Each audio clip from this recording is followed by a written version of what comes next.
Chubby Cheeks. Hi guys, எல்லாருக்கும் வணக்கம். Welcome back to our channel Chubby Cheeks Tamil. So நம்ம ரொம்ப நாள் வீடியோ அப்லோட் பண்ணவே இல்லை. கொஞ்சம் பர்சனல் இஷ்யூஸ், ஹெல்த் இஷ்யூஸ்னால வீடியோ போட முடியல. But we are back. இனிமேல் நம்ம சேனலில் கண்டினியூஸாக வீடியோ போட்டுகிட்டே இருக்க போகிறோம். இன்றைக்கி ரொம்ப நாள் கழித்து வந்திருக்கிறதுனால இப்போ இருக்கிற சுச்சுவேஷனுக்கு எல்லாருக்கும் யூஸ் ஆகிற மாதிரி ஒரு ப்ராடக்டோட ரிவ்யூ தான் போடலான் இருக்கோம். ஸோ இப்போ இன்றைக்கி வந்து கிராஃப்ட் வீடியோவோ இல்லைன்னா சமையல் வீடியோவோ கிடையாது. இன்றைக்கி ஒரு ப்ராடக்ட்டை பற்றி நம்ம பார்க்க போகிறோம். ஸோ அது என்ன அப்படின்னா பல்ஸ் ஆக்சிமீட்டர். ஸோ இந்த மீட்டர் பற்றி தான் நம்ம இன்றைக்கி பார்க்க போகிறோம். இது ஸ்பான்சர் வீடியோலாம் கிடையாது. ஏன்னா ஸ்பான்சர் வீடியோ போடுற அளவுக்கு நம்ம வந்து இன்னும் வளரலை. இது என்னுடைய பர்சனல் ஒப்பீனியன். ஸோ எல்லாருக்கும் யூஸ் ஆகட்டும் அப்படின்னு சொல்லி தான் நான் இந்த வீடியோ போடுறேன். ஸோ வாங்க வீடியோக்குள்ளே போகலாம். இதான் அந்த பாக்ஸு. ஸோ இப்படி தான் இருக்கும் உங்களுக்கு பார்க்குறதுக்கு. ஸோ இந்த மாதிரி கொடுத்துருப்பாங்க. ஸோ இதில் என்ன அப்படின்னா வந்து உங்களுக்கு அக்யூரேட் வந்து ரொம்ப கரெக்டாக இருக்கும்னு கொடுத்துருக்காங்க. ஸோ நானும் செக் பண்ணேன். கரெக்டான ஒரு வேல்யூ தான் உங்களுக்கு வந்து காட்டுது. அதே மாதிரி நம்ம பேட்ரி போட்டு தான் யூஸ் பண்ணுறோம். ஸோ இது ரொம்பவே வந்து அஃபோர்டபுள், ரொம்பவே வந்து சின்ன சைஸாக இருக்குது. நம்ம எங்கே போனால் கூட நம்ம வந்து ஈஸியாக எடுத்துகிட்டு போகலாம். ஸோ அந்த மாதிரி தான் இருக்குது. ஸோ கொரோனா வைரஸ் என்ன பண்ணோம் அப்படின்னா நம்மளுடைய சுவாசம் வழியாக உள்ளே போய் நம்மளுடைய லங்ஸை தான் வந்து ஃபர்ஸ்ட் அட்டாக் பண்ணும். ஸோ லங்ஸ் என்ன பண்ணுது அப்படின்னா நம்மளுடைய பிளட்டுக்கு வந்து ஆக்சிஜன் சப்ளையை வந்து கொடுக்குது. ஸோ இப்போ லங்ஸ் அஃபெக்ட் ஆகிடுச்சு அப்படின்னா நம்ம பிளட்டில் இருக்கிற ஆக்சிஜன் லெவல் வந்து ரொம்ப குறைஞ்சதுக்கப்புறமா நம்மளுடைய பாடி பார்ட்ஸ் எல்லாமே அதோடைய வேலையை செய்யாது. அந்த பாடி பார்ட்ஸ் எல்லாமே செயலிழந்து போகிறதுக்கு நிறையவே சான்ஸ் இருக்குது. ஸோ இப்போ என்ன பண்ணோம் அப்படின்னா இந்த பல்ஸ் ஆக்சிமீட்டர் வந்து நம்ம உடம்புல இருக்கிற ஆக்சிஜன் லெவலை வந்து நமக்கு கண்டுபிடிச்சி கொடுக்கும். சரிங்களா?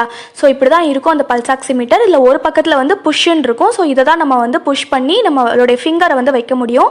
ஸோ இப்போ இந்த ஆப்போசிட் சைடில் வந்து ஒரு ஆன் பட்டன் இருக்குது. ஸோ இந்த பட்டனை ஆன் பண்ண உடனே நமக்கு மிஷின் வந்து ஆன் ஆக ஆரம்பிச்சிடும்.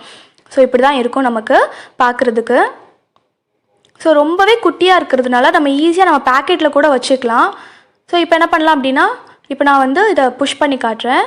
ஸோ இப்போ நீங்கள் புஷ் பண்ணிங்கன்னா ஒரு பக்கம் புஷ் பண்ணிங்கன்னா இன்னொரு பக்கம் உங்களுக்கு ஓப்பன் ஆகும். ஸோ இந்த இடத்துல தான் நம்மளுடைய ஃபிங்கர் வந்து நம்ம வைக்க போகிறோம்.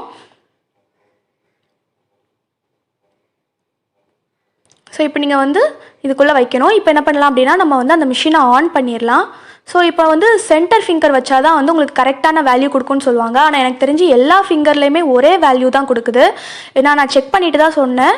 ஸோ ரொம்பலாம் டிஃப்ரென்ஸ் கிடையாது. ஸோ இப்போ நம்ம வந்து இதை ஆன் பண்ணலாம். இப்போ இது நீங்கள் ஆன் பண்ண உடனே உங்களுக்கு இந்த மாதிரி மிஷின் வந்து ஆன் ஆயிரும்.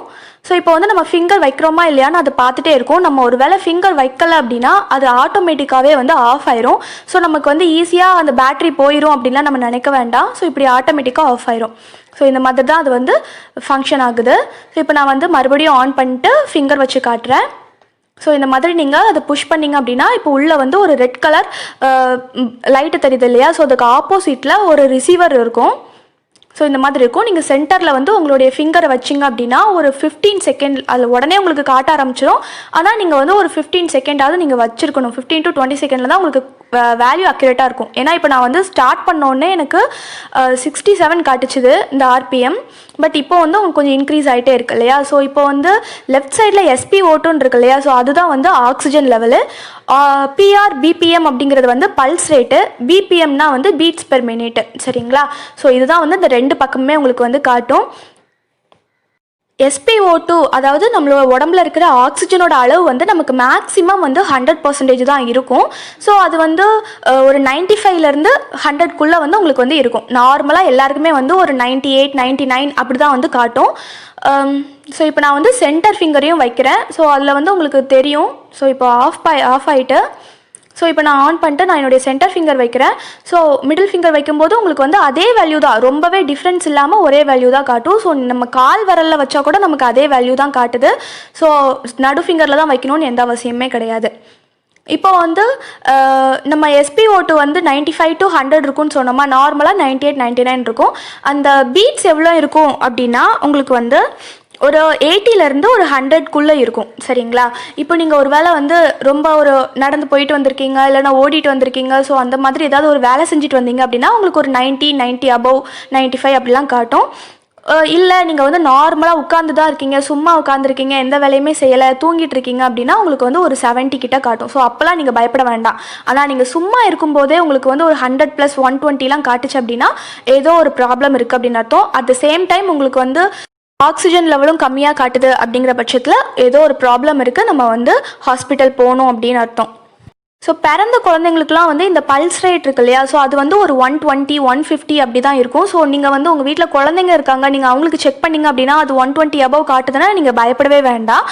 பிறந்த குழந்தைங்களுக்கு அப்படி தான் காட்டும். நம்ம வளர வளர அவங்களுக்கு வந்து நார்மல் ரேஞ்சில் வந்து காட்ட ஆரம்பிச்சிடும். ஸோ இந்த மாதிரி தான் இருக்கும். இது வந்து எப்போ உங்களுக்கு ஒழுங்காக வேலை செய்யாது அப்படின்னா, நீங்கள் வந்து நெயில் பாலிஷ் போட்டிருக்கீங்க. இப்போ நான் என் லெஃப்ட் ஹேண்டில் வந்து நான் நெயில் பாலிஷ் போட்டிருக்கேன். ஸோ நெயில் பாலிஷ் போட்டு நான் உள்ளே வச்சேன் அப்படின்னா எனக்கு இந்த மீட்டர் வந்து ஒழுங்காக ஒர்க் பண்ணாது, எனக்கு கரெக்டான வேல்யூ எனக்கு காட்டாது. ஸோ அதே மாதிரி சின்ன குழந்தைங்களும் கையை ஆட்டிகிட்டே இருப்பாங்க. ஸோ அவங்களுக்கும் கரெக்டான வேல்யூ நமக்கு வந்து கண்டுபிடிக்க முடியாது. ஸோ இந்த மீட்டர் வந்து எப்படி ஒர்க் ஆகுது அப்படின்னு நம்ம இனிமேல் வந்து பார்க்கலாம்.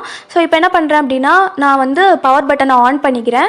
ஸோ இதை ஆன் பண்ண உடனே உங்களுக்கு என்ன ஆகும் அப்படின்னா, உள்ளே வந்து ஒரு லைட் எரிய ஆரம்பிச்சிடும். அது வரைக்கும் லைட் ஆஃபில் தான் இருக்கும். நீங்கள் ஆன் பண்ணோன்னே லைட் எரிய ஆரம்பிச்சிடும். இப்போ நீங்கள் ஃபிங்கர் வைக்கும்போது உங்களுக்கு ஆப்போசிட் சைடில் ஒரு ரிசீவர் இருக்கும் இல்லையா. ஸோ இப்போ இந்த ரெட் கலர் லைட் இருக்கு இல்லையா, நம்மளுடைய உடம்புல இருக்கிற பிளட்டு வந்து அந்த லைட்டை வந்து கொஞ்சமாக அப்சர்வ் பண்ணிக்கும். அது நம்ம உடம்போட கெப்பாசிட்டியை பொறுத்து அதை அப்சர்வ் பண்ணிக்கும். மிச்சம் இருக்கிற லைட்டு தான் வந்து ரிசீவர் வந்து உங்களுக்கு வந்து ரிசீவ் பண்ணும். ஸோ இப்படி இருக்கும்போது ஒவ்வொருத்தரோட பாடி ரேட்டுக்கு ஏற்ற மாதிரி உங்களுக்கு ரிசீவர் வந்து ரிசீவ் பண்ணும். அதை பொறுத்து தான் இந்த ஆக்சிஜன் லெவலும் இந்த பல்ஸ் ரேட்டும் வந்து இந்த மிஷின் வந்து நமக்கு வந்து காட்டுது. ஸோ வேல்யூ வந்து நீங்கள் ரொம்பவே அக்யூரேட்டான ஒரு வேல்யூ தான் நமக்கு வந்து காட்டும். ஸோ இந்த மிஷினை பொறுத்த வரைக்கும் அட்வான்டேஜ் என்ன அப்படின்னா, இப்போ நமக்கு வந்து ஒரு கொரோனா வைரஸோ இல்லைனா நிறைய பேருக்கு சிம்டம்ஸே இல்லாமல் கொரோனா வைரஸ் இருக்குது இப்போ, அப்படி தானே. ஸோ நம்ம வந்து மூச்சு திணறல் வரும்போது தான் நம்ம வந்து ஹாஸ்பிட்டலே போகிறோம். ஸோ அதனால் என்ன பண்ணலாம் அப்படின்னா, நமக்கு வந்து மூச்சு திணறல் வரதுக்கு முன்னாடியே இந்த பல்ஸ் ஆக்சிமீட்டர் நமக்கு வந்து காட்டி கொடுத்துரும். ஓகே, லங்ஸில் வந்து ஆக்சிஜன் சப்ளை ஒழுங்காக நடக்கலை அப்படின்னா, ஸோ நம்ம அப்போவே வந்து நம்ம வந்து க்யூர் பண்ணிக்கலாம் பார்த்துட்டோம் அப்படின்னா. இதோட ஒரு டிஸ்அட்வான்டேஜ் அப்படின்னு சொல்லணும் அப்படின்னா, நம்மளால் இனிஷியல் ஸ்டேஜில் வந்து கண்டுபிடிக்க முடியாது. இப்போது நம்மளுடைய லங்ஸ் அஃபெக்ட் ஆகிருக்கு அப்படின்னா நமக்கு ஸ்டார்டிங் பாயிண்டில் வந்து ஆக்சிஜன் சப்ளை அந்தளவுக்கு நமக்கு வந்து கம்மியாகாது. அதனால நம்மளால் வந்து ஸ்டார்டிங் ஸ்டேஜ்லேயே கண்டுபிடிக்க முடியாது. ஓரளவுக்கு நமக்கு பல்ஸ் ரேட் கம்மியானதுக்கு அப்புறமா தான் நம்மளால் வந்து அடுத்த ஒரு ஸ்டேஜ் வந்து எடுக்க முடியும். ஸோ அது மட்டும் தான் ஒரு டிஸ்அட்வான்டேஜ். ஸோ இந்த வீடியோ உங்களுக்கு ரொம்பவே பிடிச்சிருக்கும்னு நினைக்கிறேன். பிடிச்சிருக்கா இல்லையான்னு மறக்காமல் கமெண்ட் பண்ணுங்கள். பிடிச்சிருந்ததுன்னா லைக் பண்ணுங்கள். ப்ளீஸ் நம்ம சேனலை மறக்காமல் சப்ஸ்கிரைப் பண்ணி வச்சுக்கோங்க. உங்கள் ஃப்ரெண்ட்ஸ் எல்லாருக்குமே ஷேர் பண்ணுங்கள். ஸோ நம்ம நிறைய வீடியோஸ்லாம் இனிமேல் பார்க்க போகிறோம். நெக்ஸ்ட் வீடியோவில் பார்க்கலாம். பாய்.